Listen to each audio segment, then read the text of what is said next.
Alright, this is a review of the SAMA IM01. It's just like a kind of quick review. I don't really have anything scripted or anything.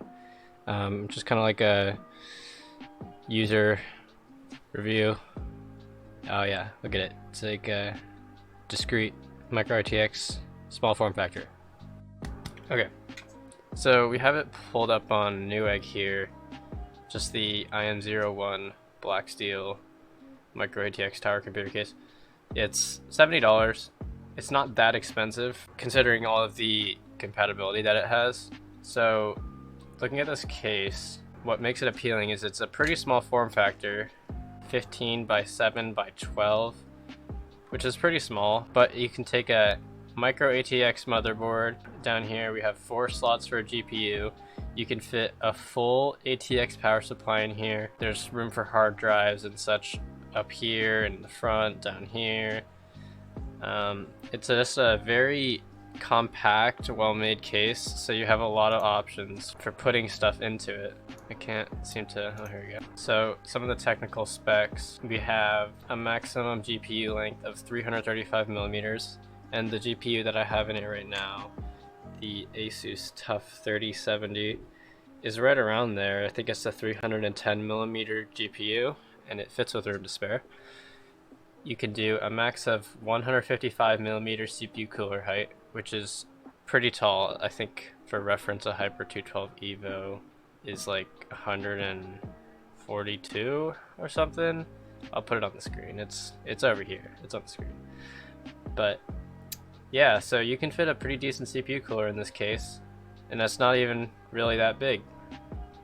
Nice case. Alright, so talking about the dimensions of the components in my build, my power supply is an EVGA 850 watt gold. It is 150 millimeters. GPU is a 300 millimeter RTX 3070.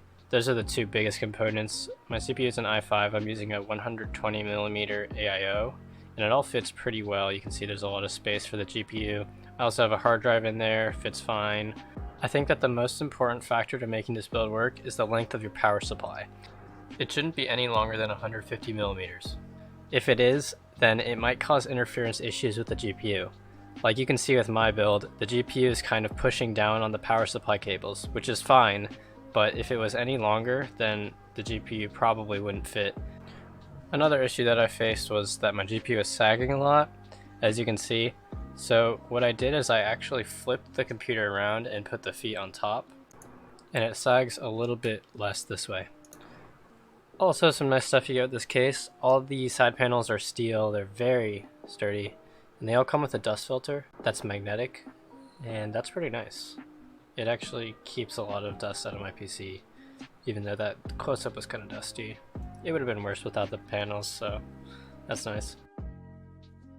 So wrapping up the builder's guide, I think the most important thing is just to make sure that your power supply is less than 150 millimeters or is 150 millimeters for longer GPUs.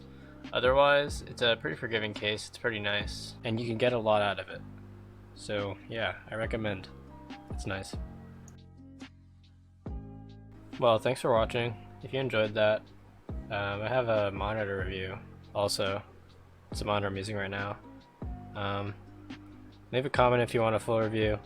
I might upgrade my computer sometime soon, and if I do, then I'll put out a full review for this case, I guess, if you guys want. Yeah.